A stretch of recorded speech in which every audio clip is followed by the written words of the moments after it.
Brought to you in part by Coca-Cola. Taste the feeling. While many things have changed in Florida State athletics in the last 40 years, one voice hasn't. The iconic man with trademark style has brought color to his commentary and has impacted the Seminoles community since the very beginning.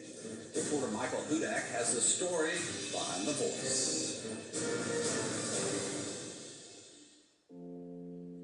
Many voices have echoed through the hallowed grounds of Florida State University, through the television and radio airwaves.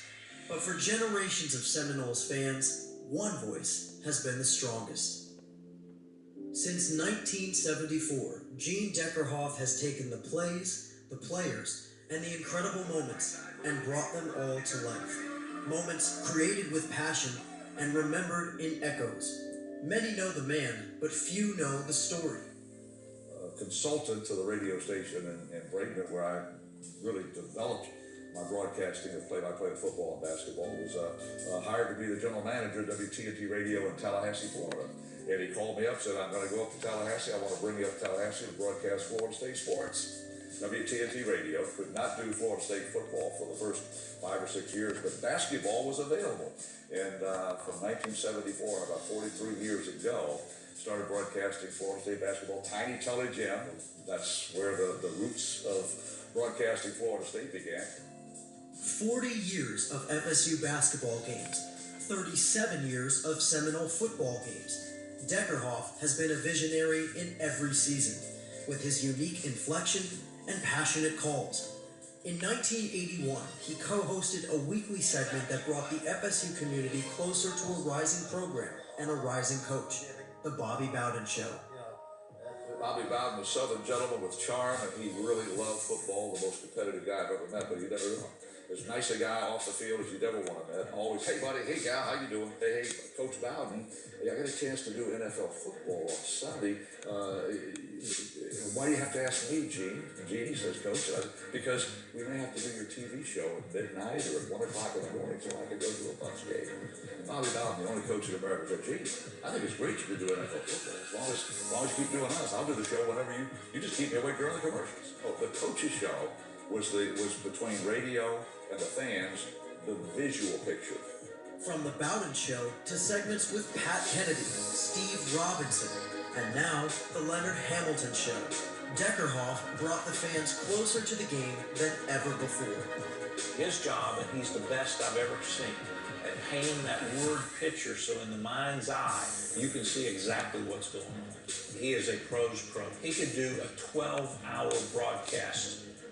He kind of does play-by-play during his everyday life. You know, he just talks with anybody. He's that nice and friendly. To this day, hearing Gene call the action is always an all-access pass. Every call has been important, but to Deckerhoff, a few have stood out among the rest. Let's call! For me, Calvin Benjamin's catches number one, Tom Brewski's number two, and you got to throw Dion in there. The tremendous choke that goes for us. They're coming back from down 28 points in the fourth quarter. And Danny Cannella, quarterback, and then Rock Preston scoring the time. 2-1 touchdown, FSU touchdown. Florida State, that is right in the top 5 or 6.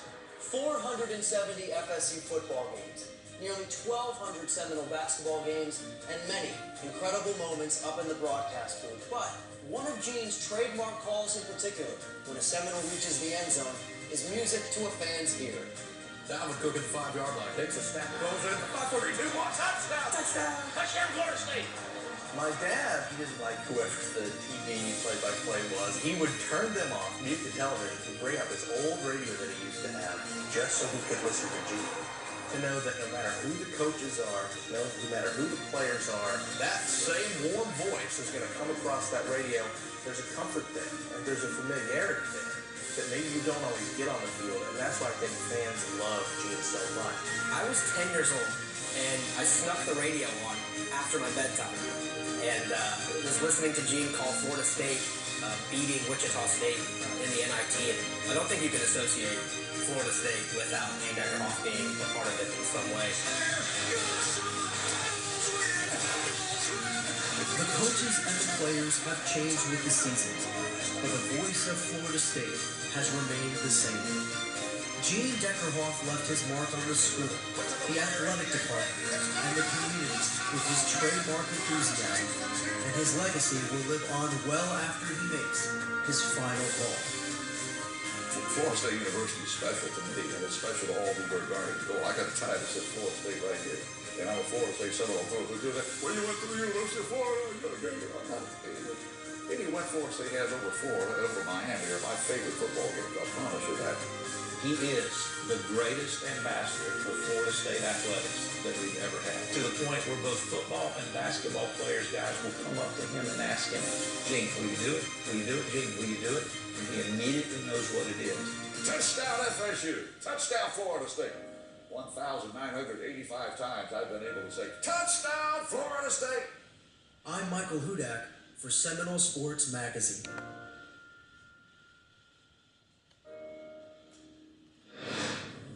Deckerhoff was inducted into the Florida State Athletics Hall of Fame in 2002 and has been named the National Sports Writers Association Florida Sportscaster of the Year 14 times.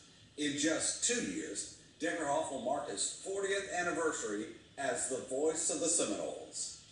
Thanks for joining us. I'm Rob Wilson. We'll see you next week on Seminole Sports Magazine.